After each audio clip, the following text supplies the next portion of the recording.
Welcome back to my channel. मैं सुजाता जौहरी आप लोगों का अपने यूट्यूब चैनल पे स्वागत करती हूँ। तो जो लोग मेरे चैनल में नए होंगे मेरे चैनल को लाइक कर लीजिएगा, सब्सक्राइब कर लीजिएगा और बेल आइकन बटन को प्रेस कर दीजिएगा ताकि मेरा नोटिफिकेशन आप लोगों तक सबसे पहले पहुँच सके। तो आइए आज हम लोग जानते हैं कि जिउतिया के पारण के दिन हमें कैसे सीधा दान करना है और उसके बाद से हमें जिउतिया में कितनी गांठ लगानी है और अपने पति के लिए हमें एक नियम कौन सा करना है।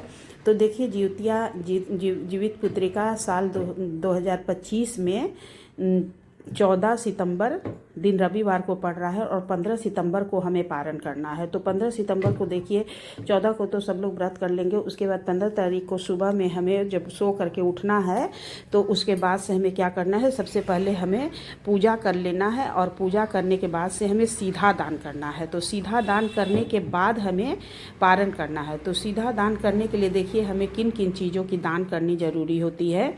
तो सीधा दान करने के लिए देखिए हमें चावल, हल्दी, नमक, दाल, आलू और ये झींगी जो होता है, झींगी का दान करना बहुत ही शुभ है क्योंकि इस व्रत में झींगी का ही सबसे ज़्यादा महत्व है। तो हमें झींगी दान करना है। और ये देखिए इस तरह के जिउतिया का धागा आता है। तो बहुत से लोग धागा पूछते हैं और बहुत से लोग हैं जो कि जिउतिया बनवाए होते हैं। तो बेटे के लिए देखिए सोने का जिउतिया बनता है, बेटी के लिए चांदी का। लेकिन अब तो सब बराबर है, अब तो बेटा बेटी सभी का लोग सोने का ही बनवा रहे हैं। तो हमें इस तरह से जिनका बना हुआ है वो अपना धागे में इस तरह से गूँथ लीजिएगा। और पंडित जी को दान करने के लिए हमें सादा धागा लेना है और अपने वाले धागे में जो हमें गले में पहनना है उसमें हमें अपने सोने वाली जिउतिया को निकाल करके हमें नया धागा चेंज कर लेना है। और जिनका जो मोती में लगा हुआ है तो वो तो उसी तरह से गंगा जल से धो करके और पहन लेती हैं क्योंकि आजकल लोग मोती में ही बनवा रहे हैं। तो हमें इस तरह से देखिए गांठ लगाना है। जैसे कि आपके 2 बच्चे हैं तो आपको इस तरह से देखिए 2 गांठ लगाना है, जिनके 3 है 3 लगाना है, जिनके 1 है 1 गांठ लगाना है। तो इस तरह से हमें जिउतिया में अपने गांठ लगाना है। तो हमें एक धागा पंडित जी को भी दान कर देना है और बाकी अपने बच्चों को, बहुत सी जगह है कि जितने बच्चे उतने धागा मंगवाते हैं और पूछते हैं, उसके बाद से सभी बच्चों को एक एक धागा पहना देते हैं। लेकिन हम लोगों के यहाँ ऐसा नहीं है, हम लोगों के यहाँ बस माताएँ पहनती है।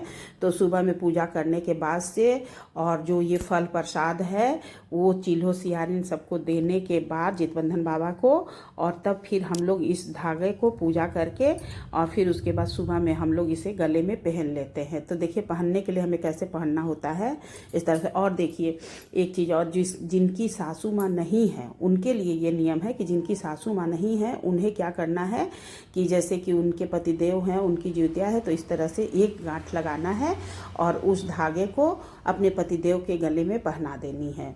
तो जिनकी सासू माँ नहीं है उनके लिए। और हमें अपने सिंदूरे से सिंदूर भी लगा लेना है सुबह के टाइम में, शाम के टाइम में भी पूजा करते समय लगाना है और सुबह में भी हमें इस व्रत में सिंदूरे से ही सिंदूर लगाना है। तो इस तरह से हमें जिउतिया व्रत का पारण करना चाहिए। और जिउतिया व्रत का पारण का इस समय शुभ मुहूर्त 15 सितंबर को सुबह 6:15 से है। तो सूर्योदय होने के बाद से है, लेकिन थोड़ा सा खर करके लोग खाते हैं, इसलिए आप 1 आध घंटा लेट करके उसके बाद से ही पारण करना रहता है हमें। तो हम लोगों के यहाँ ऐसे ही होता है, मैं वही विधि आपको बता रही हूँ।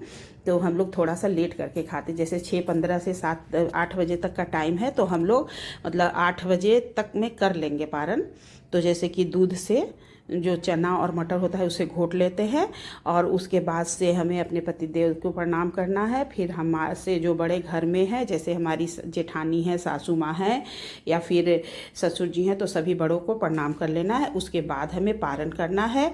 तो दोस्तों यदि आप लोगों को मेरा वीडियो ज़रा सा भी अच्छा लगा होगा तो मेरे वीडियो को लाइक एवं कमेंट कर दीजिएगा और सभी को जीवित पुत्रिका व्रत की ढेर सारी शुभकामनाएं। तो आज तो जिउतिया का व्रत है और कल हमें पारण करना है 15 सितंबर दिन सोमवार को, और ये सामग्री हमें दान करनी है, उसके बाद से ही हमें पारण करना है।